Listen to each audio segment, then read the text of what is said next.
সেদিন সন্ধ্যায় জীবন দাদুর বৈঠক ঘরে আমরা সবাই বসেছিলাম। সবার আবদার আজকে একটা জমজমাটি ভূতের গল্প শুনব। আমাদের সবার আবদারে জীবন দাদু তার চায়ের কাপ একটা ছোট্ট চুমুক দিয়ে বলা শুরু করলেন,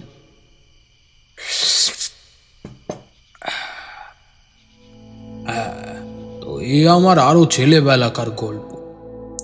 আমার দাদার ভারী লাট্টুর শখ ছিল। তিনি যেখানে যা পয়সা পেতেন তাই দিয়ে লাট্টু ও লেত্তি কিনতেন। এমনই করে ছোট বড় কত রকমের আকারের এবং লাল নীল প্রভৃতি কত রকম রঙের কত যে লাট্টু তার ভাণ্ডারে জমা হয়েছিল তাহারই ইয়ত্তা নেই।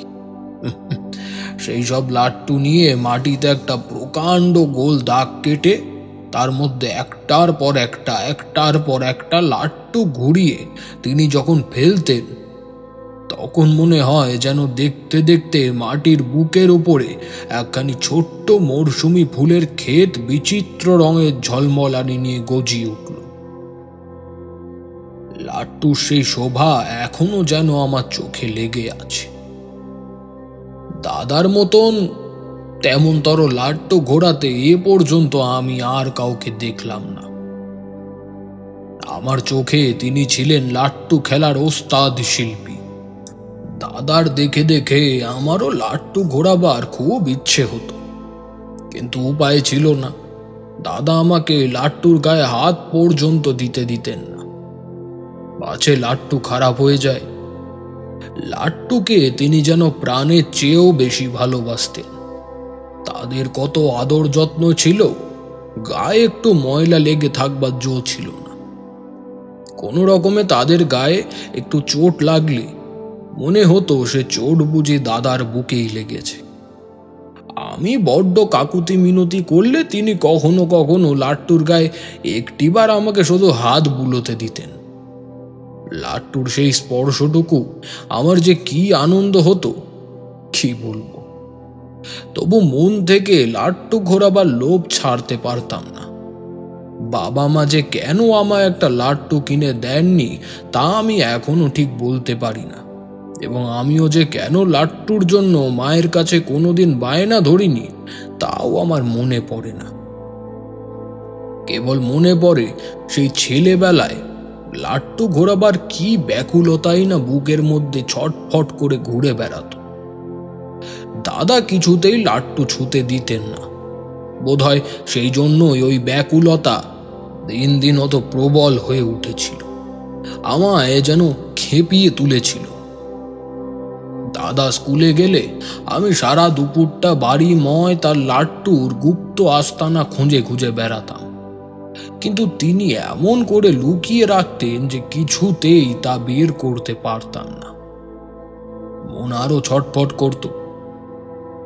এমনিতর সারা দিন লাট্টু লাট্টু করে একদিন রাত্রে লাট্টুর স্বপ্ন দেখতাম। কি আনন্দ! রাশি রাশি লাট্টু, লাল নীল সবুজ হলদে বেগুনি আরো কত রঙের, যেন শিলাবৃষ্টির মতন আকাশ থেকে ঝরে ঝরে পড়ছে। দু হাতে চেপে বুক দিয়ে ধরে সে লাট্টুর রাশি আঁকড়ে রাখা যায় না, উপচে উপচে পড়ে। কিন্তু হায়, স্বপ্নের সঙ্গে সঙ্গে সেই সব লাট্টু মিলিয়ে যেতে আর তার সেই আনন্দ মুশড়ে আসত। এমনিতর এবং আরো কত রকমের লাট্টুর স্বপ্ন আমি প্রায়ই দেখতাম, এবং স্বপ্নের মাধ্যমে মাঝে মাঝে মনে হতো যে তো স্বপ্ন, কিন্তু তাতে লাট্টু পাওয়ার আনন্দ কিছুমাত্র কম হতো না। কেবলই দুঃখ হতো যে ওই লাট্টুগুলোকে কিছুতেই স্বপ্নের আবরণ থেকে ছিন্ন করে আমার নির্জন দুপুরবেলাকার খেলা ঘরের মধ্যে এনে ফেলতে পারছি না। তখন এই পেয়েও না পাওয়ার জন্য বুকটা হায় হায় করতে থাকতো, আর কেবলই মনে হতো স্বপ্ন কি সত্যি হয় না। স্বপ্ন। একবার এক রাত্রে এক স্বপ্ন দেখলাম। এক পরী এসে আমার কপালে একটি চুমু খেয়ে আমার হাতে একজোড়া লাট্টু দিলেন, কিন্তু পরী চলে যেতে ওই লাট্টু জোড়া দু জোড়া পাখা বার করে আমার কাছ থেকে পাখির মতন উড়ে গেল। আমি এত ডাকলাম আর ফিরে এলো না। কি দুষ্টু! পরীর দেওয়া লাট্টু নিশ্চয়ই আসল লাট্টু। সে স্বপ্নের মতো নিশ্চয়ই ভেঙে যেত না, কিন্তু তারা ছিল দুষ্টু। তাই আমাকে ছেলে মানুষ পেয়ে ফাঁকি দিয়ে নিজের যেখানে খুশি পালিয়ে গেল। ছেলে মানুষের মনে দুঃখ দেখে বোধহয় দেবতার দুঃখ হলো। তিনি আমার মনোবাঞ্ছা পূর্ণ করলেন। একদিন দুপুরে দাদার পড়বার ঘরে ঢুকে আমি দাদার নতুন পাওয়া প্রাইজ বইয়ের ছবি দেখছি। এমন সময় মাথার উপর খসখস একটা আওয়াজ হয়ে ঠিক সেই স্বপ্নের মতন দেখা লাট্টু, বৃষ্টির মতন টপ টপ করে 3-4টে লাট্টু টেবিলের ওপর এসে পড়ল। আর আমাদের কালো পুশিটা আলমারির ঠিক উপরে যে ছোট্ট ঘুলঘুলিটা আছে তার থেকে লাফিয়ে আলমারির মাথা থেকে টেবিলের উপরে পড়ে ছুটে ঘর থেকে বেরিয়ে গেল। পুশিটা সোনার পুশি। তাকে সেদিন আমি কত আদর করলাম। মনে মনে প্রতিজ্ঞা করলাম আর তার ল্যাজ ধরে টানব না। আমার পাত থেকে একটু করে মাছ তাকে রোজ দেব। যে লাট্টুর সন্ধান আমি এতদিন এত কষ্ট করেও পাইনি, এই পুষি সেই সন্ধান এক মুহূর্তে দিয়ে গেল। আমি টেবিলের উপর দাদার বসবার টুলটা চাপিয়ে সেই ঘুলঘুলিটার নাগাল পেলাম না তো যেন হাতে স্বর্গ পেলাম। সেই অন্ধকার ঘুলঘুলির মধ্যে দাদার লাট্টুর ভাণ্ডার। আরব্য উপন্যাসের 40 দস্যুর গল্পের গুহার মধ্যে লুকোনো গুপ্ত রত্ন ভাণ্ডারের মতোই যেন দাদার এই লাট্টুর ভাণ্ডার। থাকে থাকে সাজানো লাল নীল নানা রঙের লাট্টু হিরে মণিমাণিক্যের মতন জল করছে। তবে দাদার এই রত্ন গুহার এই সুবিধে ছিল যে 40 দস্যুর গুহার মতন এর দরজা দিনরাত বন্ধ থাকতো না, এবং এর মধ্যে থেকে রত্ন লুটে নেবার জন্য দরজা খুলতে কোনো মন্ত্রেরও দরকার হতো না। তবে ধরা পড়লে দস্যু সর্দারের হাতে, কাশিমের মতন দাদার হাতে আমার প্রাণটি যাবার ভয় 16 আনাই ছিল। সেদিন দুপুর বেলাটা আমার কি আনন্দেই কাটল। এতদিনকার মনের স্বাদ আজ পূর্ণ হয়েছে। লাট্টুর জন্য দাদার কাছে যত বকুনি খেয়েছিলাম তার সমস্ত ব্যথা আজ যেন জুড়িয়ে গেল। আমি একটা লেত্তি নিয়ে ঠিক দাদার মতন করে লাট্টুর গায়ে জড়িয়ে ঠিক তেমনই করে হাত ঘুরিয়ে মেজের উপর লাট্টু ফেলতে লাগলাম। আর কয়েক লাট্টু ঘুরল না, কিন্তু আমি দাদার ভাই তো। 5-7 বারের পরই আমার হাতের গুণ বুঝে লাট্টু ঠিক ঘুরতে শুরু করলো। সে যতই ঘোরে আমি ততই মেতে উঠি, এবং তার গুঞ্জন ধ্বনি যতই কানের ভেতর দিয়ে মরমে প্রবেশ করে ততই মন আনন্দে লাফাতে থাকে।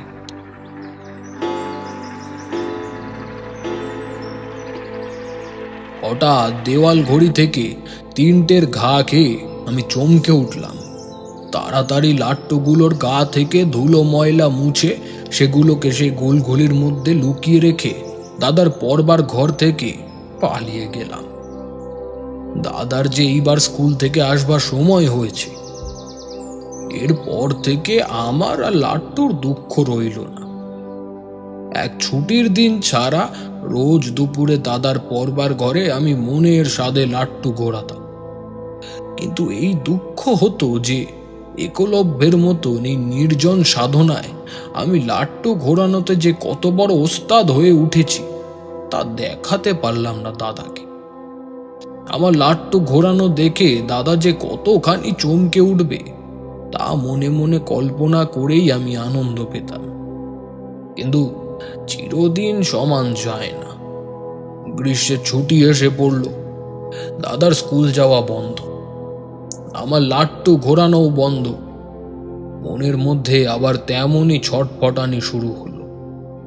দাদার কাছে লাট্টু চেয়ে আবার তেমনই বকুনি খেতে লাগলাম। আবার তেমনি ঘুমের ঘোরে আবোল তাবোল লাট্টুর স্বপ্ন দেখতে আরম্ভ করলাম। যখন এমনই করে লাট্টুর শোকে মনের দুঃখে দিন কাটছে, তখন একদিন মামার বাড়ির থেকে বিয়ের নিমন্ত্রণ এলো। ছোট মামার বিয়ে। সেদিন আমার পেটের অসুখ। মা কেবল দাদাকেই নিয়ে সকালবেলায় নিমন্ত্রণ গেলেন। আমি ভুখাই চাকরের কাছে পড়ে রইলাম। নিমন্ত্রণে যেতে পারলাম না বলে সেদিন আমার একটুও দুঃখ হলো না, বরং লাট্টু ঘোরাবার এই মহা সুযোগ পেয়ে মনটা আনন্দে নৃত্য করতে লাগলো। মার দাদা চলে যেতেই আমি সেই ঘুলগুলি থেকে এক গাদা লাট্টু বার করে এনে মনের স্বাদে ঘোরাতে শুরু করে দিলাম। আজ আর ভয় নেই, সারাদিন তো নয়, রাত্রেও দাদা আজ বাড়ি ফিরবে না। ফিরতে সেই কাল বিকেল। কি আনন্দ! আমি সারাদিন লাট্টু ঘুরিয়ে সেদিন আর লাট্টুগুলোকে ঘুলগুলিতে তুললাম না। শোবার সময় বিছানার চারিদিকে সেগুলোকে সাজিয়ে রেখে তার মধ্যে শুয়ে পড়লাম। এ পাশে ফিরি লাট্টু, ও পাশে ফিরি লাট্টু, মাথার শিওরে লাট্টু, পায়ের তলায় লাট্টু। কি মজা! লাট্টুর কথা ভাবতে ভাবতে কখন আমি ঘুমিয়ে পড়েছি জানি না। হঠাৎ ঘুমের ঘোরে একবার মনে হলো, চোরে যদি লাট্টু চুরি করে নিয়ে যায়, কি সর্বনাশ! আমি ধর্মর করে উঠে বসবার চেষ্টা করলাম লাট্টুগুলোকে লুকিয়ে রাখবার জন্য, কিন্তু পারলাম না কিছুতে। গা একেবারে এলিয়ে রইল। তারপর আবার কখন ঘুমিয়ে পড়লাম জানি না। এবার জেগে উঠে দেখি অন্ধকার ঘরের মধ্যে যেন এক টুকরো চাঁদের কুঁচি এসে পড়েছে। ঠিক মোমে গড়া পুতুলের মতন একটি কচি ছেলে আমার বিছানার থেকে একটি লাল রঙের লাট্টু নিয়ে মেঝের ওপর বসে খেলা করছে। ঝাঁকড়া ঝাঁকড়া কোকড়া চুল, টানা টানা দুটো বড় চোখ, ঠিক যেন আমার সেই ছোট ভাইটি, যে ভাই আমার মারা গেছে, যাকে আমি ভারী ভালোবাসতাম। সে মারা যেতে আমি লুকিয়ে লুকিয়ে কত কেঁদেছিলাম। বুঝলাম ছেলেটি লাট্টু চুরি করতে এসেছে, কিন্তু সত্যি বলছি, তাকে চোর বলতে আমার ইচ্ছে হলো না। অমন সুন্দর ছেলে কখনো চোর হয়? ও যে আমার ছোট ভাইটি। ও যদি লাট্টুগুলো আমার কাছে চায়, আমি এখনই সব দিয়ে দিতে পারি। তার জন্যে দাদা আমায় মেরেই ফেলুন আর কেটেই ফেলুন। আমি বিছানা থেকে নেমে তার কাছে যেতেই সে তার সেই টানা টানা চোখ দুটি আমার পানে তুলে মিষ্টি মিষ্টি কথায় বলল, দাদা, আমায় একটা লাট্টু দেবে? আমিও ঠিক এমনই করে দাদার কাছে লাট্টু চেয়েছি কতবার, আর তার বদলে পেয়েছি বকুনিকে। সে কি কষ্ট! সে কষ্ট আমার মনে এখনো গাঁথা আছে। সে দুঃখ আমার এই নতুন পাওয়া ছোট্ট ভাইটিকে আমি দিতে পারবো না। আমি বললাম, নাও ভাই, নাও, তুমি লাট্টু নাও, তোমার যেটা খুশি সেটা নাও। হাসিতে তার মুখ ভরে উঠল। সে সেই লাল লাট্টুটি নিয়ে বলল, আমায় একটা দিয়ে দিলে একেবারে? আমি বললাম, হ্যাঁ ভাই। জন্মের শোধ? আমি বললাম, হ্যাঁ, জন্মের শোধ। সে বলল, কি মজা, কি মজা, কি মজা বলে আনন্দে দুই হাত তুলে লাফাতে লাগলো। তারপর বলল, দাদা, তুমি লাট্টু ঘোরাও না, আমি দেখি। আমি মহা উৎসাহে একটার পর একটা লাট্টু নিয়ে বন বন করে ঘোরাতে শুরু করে দিলাম। নানা রঙের লাট্টু রাত্রের অন্ধকারের উপর বিচিত্র রং ছড়িয়ে কালো রাত্রিটাকে যেন রঙিন করে তুলতে লাগলো। আর তাদের ঘূর্ণির ঘন গুঞ্জন স্তব্ধ বাতাসের ফাঁকে ফাঁকে অপরূপ সুরের বাঁশি বাজিয়ে চলতে লাগলো। ছেলেটির কি আনন্দ! আমি ঘুরন্ত লাট্টু মাটি থেকে তুলে নিয়ে তার কাঁধে মাথায় বসিয়ে দিই, তবু তারা ঘুরে দেখে সে তো অবাক।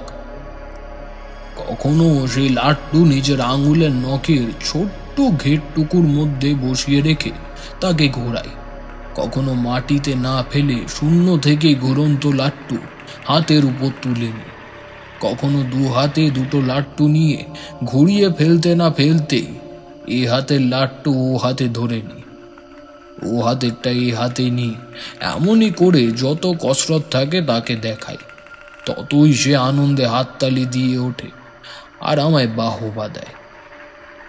তার এই বাহবাতে আমি মেতে উঠতে লাগলাম। যত কিছু বিদ্যে দাদার দেখা দেখি আয়ত্ত করেছিলাম, একবার নয় 5-10 বার করে তাকে সব দেখাতে লাগলাম। তারও যেন দেখে আর স্বাদ মিটছিল না। যতই দেখে ততই তার আনন্দ, ততই তার বিস্ময়। লাট্টু ঘোরানো দেখিয়ে দাদাকে বিস্মিত করে দেব মনে মনে আকাঙ্ক্ষা ছিল, কিন্তু তা পারিনি। আজ এই নতুন পাওয়া ছোট্ট ভাইটিকে বিস্মিত করে দিয়ে সে খুব আমার মিটল। ছেলেটি বলল, দাদা, তুমি কি চমৎকার লাট্টু ঘোরাও! কি সাফ তোমার হাত! আমি বললাম, তুমি শেখো না, তুমিও এরকম পারবে। সে ছলো ছলো নয়নে বলল, কে আমায় শেখাবে? আমি বললাম, কেন আমি? সে উৎফুল্ল হয়ে উঠল। আমি তার বাঁ হাতে লাট্টু, ডান হাতে লেত্তি নিয়ে তার হাতে ধরে তাকে লাট্টু ঘোরানো শেখাতে আরম্ভ করলাম। কি কোমল তার হাত দুখানি, কি বুদ্ধি ভরা উজ্জ্বল তার দুটি চোখ! সে অল্পক্ষণেই আমার কাছ থেকে লাট্টু ঘোরানো শিখে নিল। তারপর সে ঘরময় ছুটে ছুটে লাট্টু ঘুরিয়ে বেড়াতে লাগলো। শুধু ছুটোছুটি নয়, সে যেন আনন্দের ছন্দ ভরা অপূর্ব নৃত্য। আমি অবাক হয়ে দেখতে লাগলাম। দেখতে দেখতে ছেলেটি যেন লাট্টু খেলার ভেলকি শুরু করে দিল। সে এমনই লাট্টু ঘোরাতে লাগলো যে কখনো 5-7টা লাট্টু মিলে যেন একটি ফুলের তোড়ার মতন হয়ে উঠল, কখনো যেন বিভিন্ন রঙের গাঁথা এক গাছি ফুলের মালা হয়ে গেছে, কখনো তারা একে বেঁকে চলা নদীর স্রোতের মতন বয়ে গেল, কখনো যেন তারা সমস্বরে গিয়ে উঠল, কখনো বা হেলে দুলে নানা ভঙ্গিতে নৃত্য করতে লাগলো। আরো কত কি হলো আমি বলতে পারি না। আমি নির্বাক হয়ে সেই অদ্ভুত কাণ্ড দেখতে লাগলাম। এ কি জাদুকর না মায়াবী! চোখের সামনে নানা আকারে নানা ভঙ্গিতে ক্রমাগত লাট্টু ঘোড়া দেখতে দেখতে আমার মাথার ভেতরে যেন একটা ঘূর্ণি জেগে উঠতে লাগলো। মনে হতে লাগলো যেন রাত্রি ঘুরছে, রাত্রির অন্ধকার ঘুরছে, আকাশ ঘুরছে, তারা নক্ষত্র তারাও ঘুরছে। সেই লাট্টুর সঙ্গে সঙ্গে তারই তালে তালে সে কি মহা ঘূর্ণি! মাথা ঠিক রাখা যায় না, পাও ঠিক রাখা যায় না। মনে হলো যেন আমি ঘুরতে ঘুরতে ঠিকরে বিছানার উপর গিয়ে পড়লাম।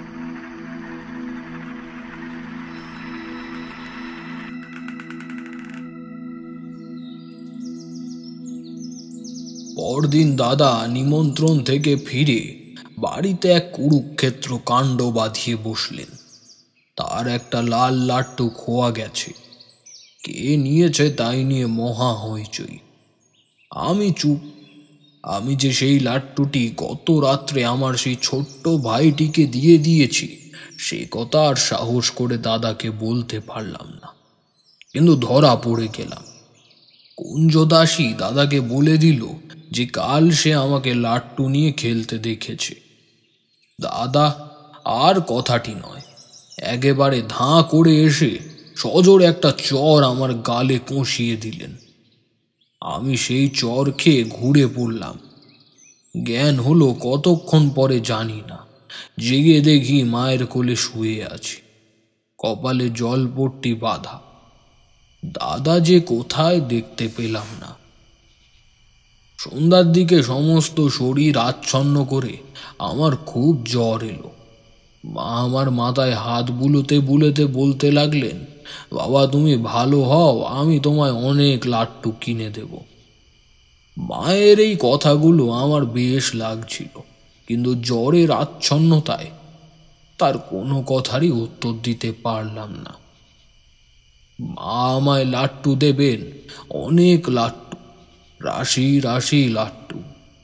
ভাবতে ভাবতে আমি ঘুমিয়ে পড়লাম। কতক্ষণ ঘুমিয়েছিলাম জানি না। ঘুম ভেঙে দেখি আমার সেই কালকের ছোট্ট ভাইটি ঘরে এসেছে, কিন্তু আজ তার মুখখানি মলিন। কান্নার ভারে চোখ দুটি যেন বুজে আসছে। আমি বলতে গেলাম, তোমার কি হয়েছে ভাই? কিন্তু কথা কইতে পারলাম না। সর্বাঙ্গ জুড়ে এমনই জ্বর, তাতে শরীর ঝিমিয়েছিল। সে আস্তে আস্তে এসে আমার শিয়রের কাছে দাঁড়ালো। মা পাশে শুয়েছিলেন। তাকে ইশারা করে ডেকে বললাম, দেখো মা, দেখো মা, কে এসেছে। কিন্তু তিনি যেমন ঘুমিয়েছিলেন তেমনই ঘুমিয়ে রইলেন। আমার তো গলার আওয়াজ বার হয়নি, কেমন করে তার ঘুম ভাঙবে।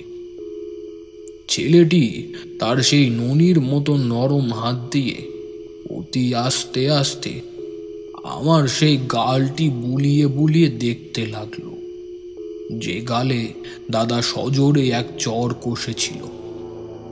হাত বুলোতে বুলোতে তার চোখ দিয়ে টস টস করে জল পড়তে লাগলো। সে গুনগুন করে বলতে লাগলো, এমনই করে মেরেছে। আমার জন্যই তোমায় মারলে, না জানি তোমার কত লেগেছে।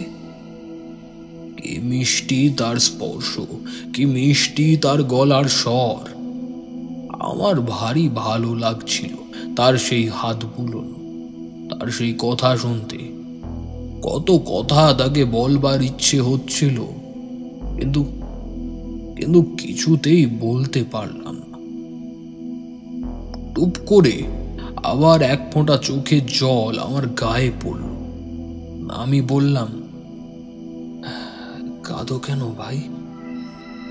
সে শুনতে পেল না। সে মনে করলো আমি বুঝি ঘুমিয়ে আছি, কিন্তু আমি যে জেগে সে কথাও তাকে বোঝাতে পারলাম না। শুধু এইটুকু বুঝলাম, ছোট ভাই না হলে দাদাকে এমনতর ভালোবাসে কে। সে আমার মাথায় হাত বোলাতে লাগলো। আমি আবার ঘুমিয়ে পড়লাম। পরের দিন সকালে আমার জ্বর ছেড়ে গেল। ভুখাই চাকর বিছানা রৌদ্রে দিতে গেলে দাদার সেই হারানো লাল লাট্টুটি বেরিয়ে পড়ল। সে বলল, আগের দিন আমি যখন লাট্টু নিয়ে ঘুমোই তখন কিরকম করে একটা লাট্টু গড়িয়ে খাটের গদির পাশে ঢুকে গিয়েছিল। সকলে সমস্বরে বলল তাই হবে, কিন্তু আমার মন বলল, আমার সেই ছোট্ট ভাইটি পাছে দাদা আমায় আবার মারে, সেই দুঃখে ওই লাল লাট্টুটি ফিরিয়ে দিয়েছে। কিন্তু কেন সে ফিরিয়ে দিল? দাদা না হয় মেরেছে, কিন্তু আমি তো সেজন্য একটুও দুঃখ করিনি। আমার সেই ছোট্ট ভাইটির উপর অভিমান করিনি। তবে কেন সে লাট্টু ফিরিয়ে দিয়ে গেল? সে কি জানে না কত আদর করে ওই লাট্টুটি আমি তাকে দিয়েছিলাম? সে ফিরিয়ে দিতে আমার কত দুঃখ হয়েছে। আমি যদি জানতাম সে লাট্টু ফিরিয়ে দিতে এসেছে, কখনো তাকে ফেরাতে দিতাম না। হাতে ধরে তাকে সেটা আবার ফিরিয়ে দিতাম। অসুখ সারবার পর মা আমায় অনেক রকমের অনেক লাট্টু কিনে দিয়েছিলেন। সেসব লাট্টু আমি খুব যত্নের সঙ্গে তুলে রেখেছিলাম। যেদিন আবার আমার সেই ছোট্ট ভাইটি আসবে তাকে সবগুলো দিয়ে দেব। কিন্তু সে তো আর একদিনও এলো না।